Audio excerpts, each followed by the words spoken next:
Well, howdy there, Internet people. It's Belle again. So today, we're going to talk about Trump and the laws related to California. We've gotten lots of questions about this, and since I said under the current invoked authorities in this morning's video, it seems like a good time to go over things. Here's a question. Can you explain what the laws at play here are?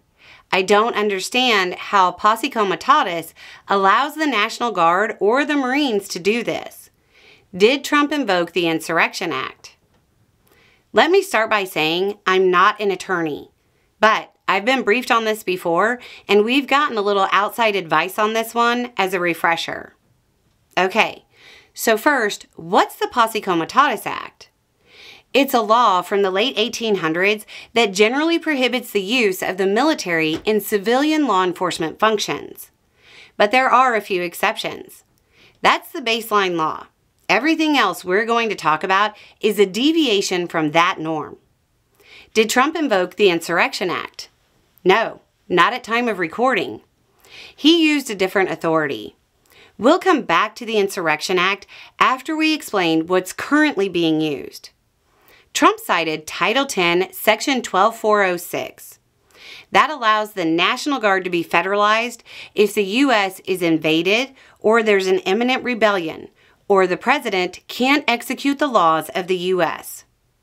12406 doesn't actually end posse comitatus, but it allows troops to protect federal property and protect federal agents while they're executing the laws of the U.S.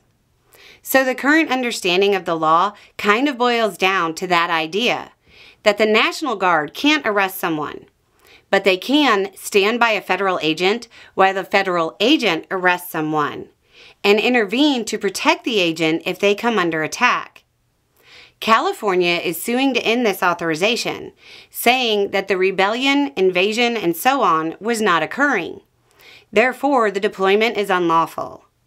Now, the other thing of note is that the 12406 requires that orders to the Guard, quote, shall be issued through the governors of the states.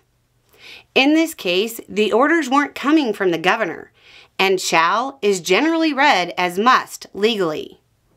Ask any right-winger the difference between a shall issue state and a may issue state. They know what it means. Will these arguments hold? Probably. This current situation is exactly nothing like anything envisioned before Trump.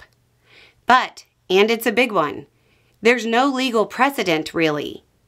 I think the only time this has been invoked was by Nixon to call out the National Guard, to deliver the mail. There was a postal strike. So under the current authorities, the role is pretty limited, but also probably won't hold up.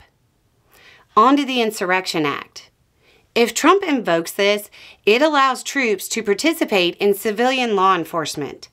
It does not create martial law, which is the opposite of civilian law. This would allow troops to make arrests and bring the person to a civilian court, where all normal rules apply. It basically turns a military name tape into a badge.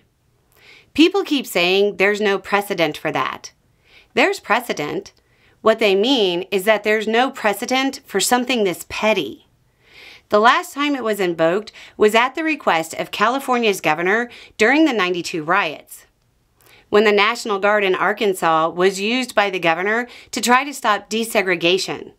President Eisenhower, who couldn't execute the laws of the U.S., invoked the Insurrection Act and sent the 101st in. That's generally the scale of disorder that's required. It's for situations that can't be handled by normal law enforcement. I hope that clears the authorities up. Anyway, it's just a thought. Y'all have a good day.